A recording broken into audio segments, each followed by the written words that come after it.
La época de los 80 y 90 se caracterizó por el auge más grande en la historia del narcotráfico, en donde se llevarían a cabo escenarios de guerra contra todos estos grupos delictivos, sobre todo en los países latinoamericanos. Carteles muy poderosos como el cartel de Medellín, el de Cali o incluso el de Guadalajara, llevadas sus directrices por Pablo Escobar, los hermanos Orejuela y Miguel Ángel Félix Gallardo entre ellos. Todos estos hombres sucumbieron su país de origen en constantes conflictos, llevándose la vida de miles de personas. Pero la verdad es que ninguno de ellos supera la fachada tan impecable como el hombre que nos espera en el video de hoy. Quédate hasta el final porque seguramente no has escuchado hablar de este sujeto. Hoy nos adentraremos en el caso del sacerdote José Luis Gil Fernández, mejor conocido como el narcocura de San Mateo. José Luis Gil Fernández, nacido en Navarra, España, en 1931. Este hombre nace en el seno de una familia bastante normal y desde muy joven empezó a presentar admiración hacia la iglesia, soñando que algún día sería un buen sacerdote. Hay que destacar que el padre Gil siempre solía ver programas sobre crímenes y robos. Esto a él desde muy temprana edad le llamó la atención, pero sin embargo se mantuvo alejado de sus más oscuras fantasías. Sabemos muy poco de su vida temprana, pero lo que sí se sabe es que ya a esta edad fantaseaba con una vida delictiva. Pero no fue hasta el año 1959, a la edad de 29 años, autorizado por su arzobispo de Pamplona, que vino a prestar sus servicios a Venezuela. Al año fue nombrado como párroco de San Mateo por el cardenal José Alí Lebrun, arzobispo de Caracas, para encargarse de la parroquia. El padre Gil supo ganarse la estima y el respeto de los sanmatianos, ya que no eran pocas las obras sociales que habían surgido de sus laboriosas manos, y eran muchas las personas que encontraban consuelo y refugio en las palabras de este sacerdote. Era un líder, una persona que realmente resolvía los problemas de la gente, se sentaba con ellos, incluso los escuchaba, se ganó a todos los ciudadanos de San Mateo. Cabe destacar que fue el principal promotor de la coronación canónica de Nuestra Señora de Belén en 1965 y principal impulsor de las fiestas patronales en San Mateo, que llegaron a tener mucha relevancia a nivel regional e incluso nacional. Pero nadie estaba preparado para el giro inesperado de 180 grados que iba a tomar esta historia. En el año 1988 ocurriría un evento que iba a dejar perplejos a toda la comunidad eclesiástica y a los ciudadanos del pueblo de San Mateo. Su vida pasaría de ser un respetado sacerdote a ser conocido como el narcocura de San Mateo, un estigma que se iba a llevar hasta la tumba.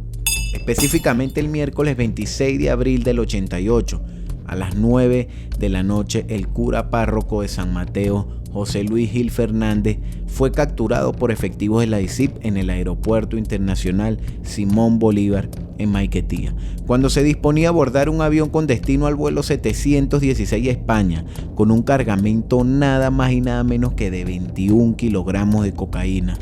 El sacerdote, con su atuendo de religioso, su mirada inocente, llegó a la entrada del Aeropuerto Internacional Simón Bolívar en un taxi, algo totalmente normal. Al descender del vehículo, el comisario Osvaldo Granadillo junto con otros funcionarios de la DICIP se acercaron, procediendo a pedir la identificación correspondiente y que mostrara su pasaporte, a lo que este no se negó ni se mostró en ningún momento nervioso. Una vez que verificaron que era la persona requerida, Granadillos le pidió al taxista que abriera el maletero y le mostrara el equipaje del sacerdote. Al ver que no traía ningún tipo de valija y percatándose de que el sacerdote tenía en una de las páginas engrapados los tickets de la maleta, los funcionarios, llevando casi a rastras al religioso, corrieron a la sección de embarque de Viasa, en donde pudieron observar dos maletas que giraban con destino al vuelo 716. El comisario rápidamente mostró sus credenciales y pidió que detuvieran las correas. Casi de manera automática el empleado accionó el botón electrónico, quedando así las dos maletas, igual que el resto del equipaje que aún no había subido al avión, sin movimiento.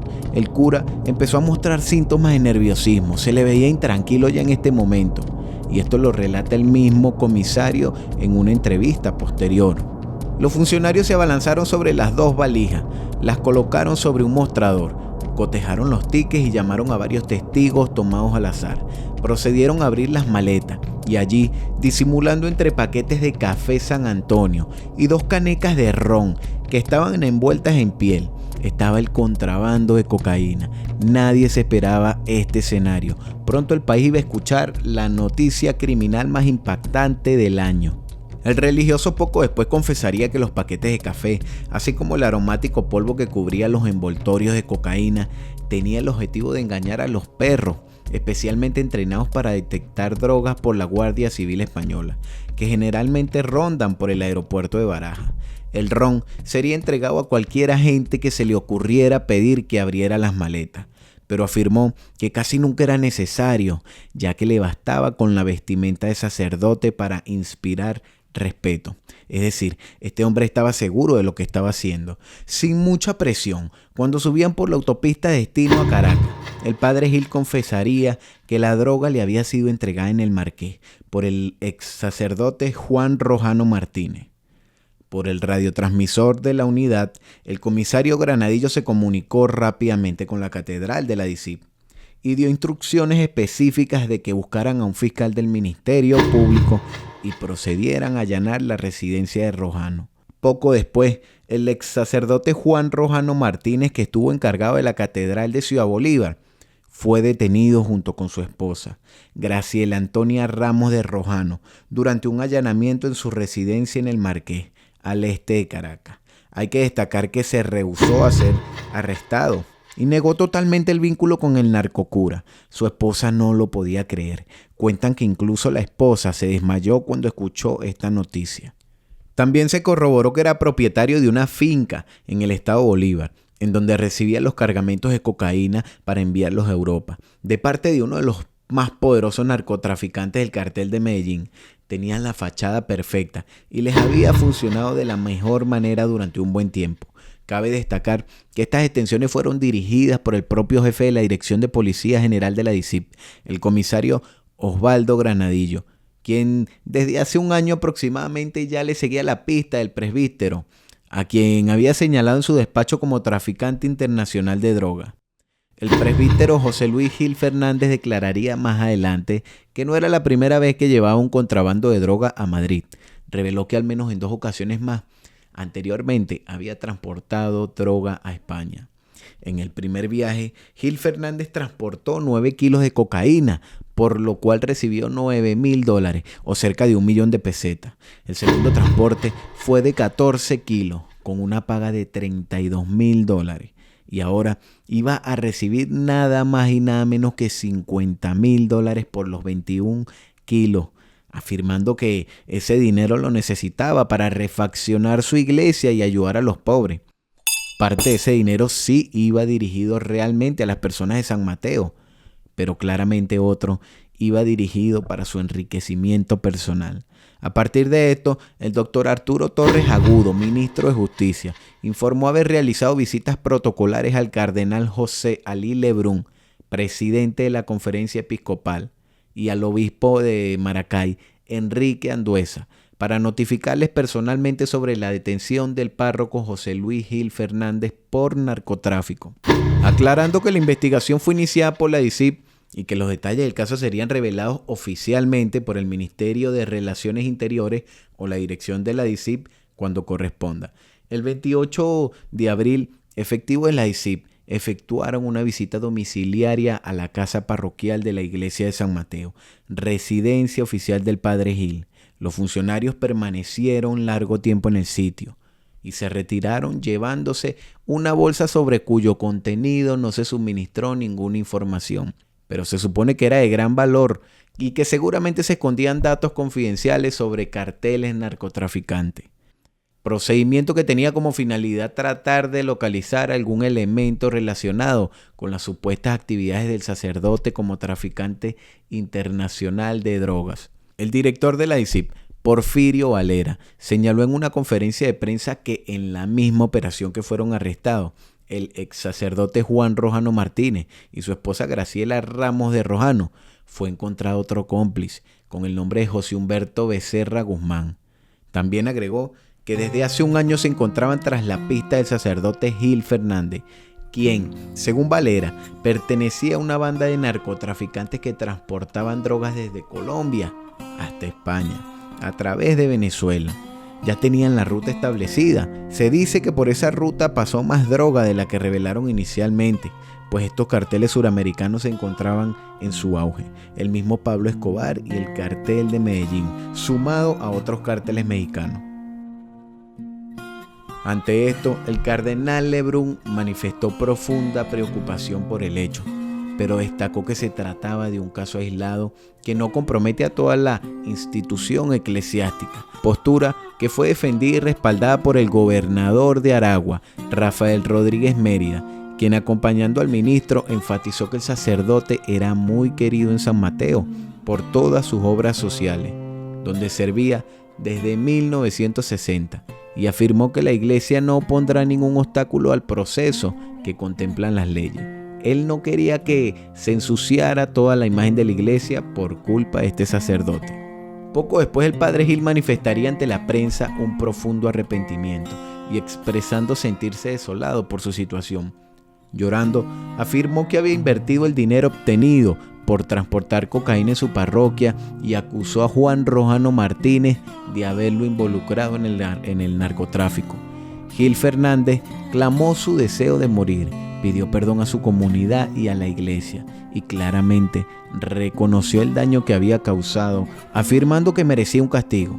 El obispo de Maracay, el monseñor José Vicente Enrique Andueza, señaló que no tenía palabras para expresar su hondo dolor, diciendo que nadie se encuentra exento a sucumbir ante la tentación, pero que esto no justifica de ninguna manera dejar pasar inadvertido la condenación de un delito tan repudiable como este, que está corroyendo las raíces de la sociedad.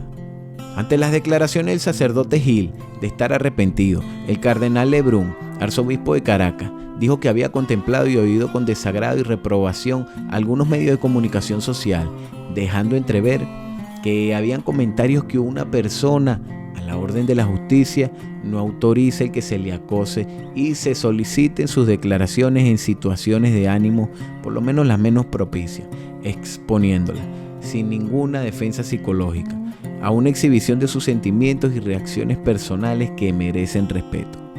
El 3 de mayo del 88, a 6 días de su detención, en el aeropuerto de Maiquetía, la División de Investigación de Drogas de la Policía Técnica Judicial continuaba practicando diligencia con la intención de llegar al fondo de la organización de traficantes de drogas, de la cual formaba parte el padre Gil Fernández, José Humberto Becerra Guzmán, Antonia Ramos de Rojano y el excura de Ciudad Bolívar, Juan Rojano Martínez, quien se presumía que era uno de los principales intermediarios aquí en Venezuela del tráfico de droga. Siendo nuevamente interrogados por los detectives de la DICIP en presencia de los representantes del Ministerio Público, Jorge Ricardo Montealegre y Horacio Brito. Sin embargo, un informante de la PTJ declaró que no había en el expediente elementos de inculpabilidad contra el estudiante José Humberto Becerra Guzmán, quien fue detenido cuando se acercó a la quinta calle Morichal del Marqués, en el momento en que las autoridades precisamente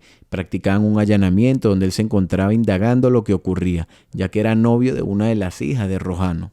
Cabe destacar que, aparte de las nuevas declaraciones que hizo el padre Gil a la PTJ, habría mencionado a personas que estarían siendo investigadas, que operaban entre Cúcuta y Venezuela. Además, aparecieron evidencias de que tenía una credencial que le autorizaba a portar armas, en donde se encontraba registrado un revólver, que no habían podido localizar durante ese allanamiento de la casa parroquial en San Mateo. Ya para el 5 de mayo, el expediente judicial de los detenidos Gil Fernández y sus cómplices fueron enviados al juzgado 40 penal a cargo del juez Francisco Caracholo Lamo, quien solicitó el traslado de los implicados a fin de tomarles las declaraciones.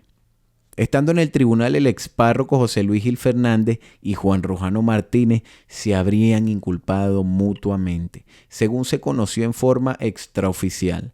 El sacerdote habría manifestado que durante los 3 años que Rojano estuvo preso en España por el mismo tipo de delito, él se encargaba de buscar y distribuir la droga. Ante lo previsto, la primera que entró al juzgado fue la esposa del ex sacerdote Rojano, y ya pasadas las 11 de la mañana, el director de prisiones, José Enrique Surea Delgado, y el jefe de traslado condujeron al presbítero Gil al despacho del juez, Francisco Caracciolo Lamos, entre fuertes medidas de seguridad. Poco después llegaría Juan Rojano, a quien el reportero Roberto Martínez le preguntó sobre lo manifestado por Gil Fernández, en el sentido de que él era quien le suministraba la droga. Como respuesta, Rojano apartó el micrófono inmediatamente y le procedió dándole un golpe en el rostro, algo que realmente nadie esperaba. Más tarde llegarían los fiscales Pablo González y Horacio Brito para presenciar las declaraciones de los implicados. Ante esto, la abogada del ex párroco, Doris González, señalaría que el sacerdote pudo negar que los 21 kilos de cocaína incautados en Maiquetía el 26 de abril le pertenecían, pero que no lo hizo porque él quería acabar con su situación, negando que Gil Fernández pensara colgar los hábitos y que todo se trataba de un rumor como el que se relaciona con las dudas que se han arrojado sobre su hombría, reiterando que había sido amenazado de muerte y que no denunció su posición a sus superiores porque también había amenazas contra sus parientes y a desprestigiar al clero, afirmando que en cuanto a la posibilidad de que Gil Fernández denuncie a cabecillas de alguna organización, sería llevado a cabo bajo el artículo 75-H de la Ley Antidroga, que exonera de responsabilidad a quienes contribuyan con la captura de los jefes del narcotráfico. Ya para el 11 de mayo sería llevado por tercera vez al Tribunal 40 el padre Gil Fernández y Antonia Ramos, ex esposa del sacerdote Juan Rojano. Cabe destacar que el hermano del sacerdote Ángel Gil compareció ante el tribunal tras ser citado a rendir declaraciones.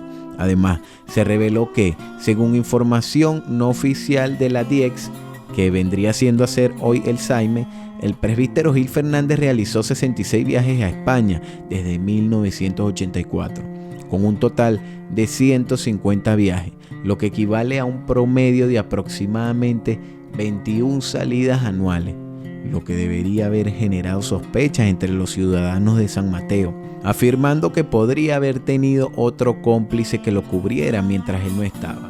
Ese día 11 de mayo, en el mismo aeropuerto de Maiquetía, donde capturaron al sacerdote, efectivos de la Visión de Drogas de la PTJ practicaron una serie de allanamientos tratando de ubicar el paradero de un narcotraficante que escapó del Aeropuerto Internacional Simón Bolívar de Maiquetía.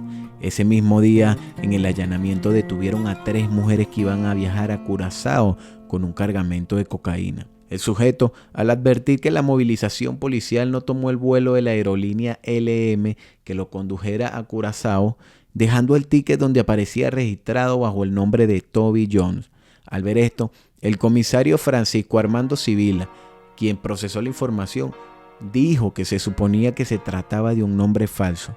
En cuanto al trío de colombianas que fueron detenidas ese día cuando iban a abordar el vuelo 232 de Aeropostal, con destino a la isla antillana, revelaría que estas habían hecho varios viajes y llevaban 6 kilos de cocaína camuflado como regalo de cerámica, envueltos en papel de colores.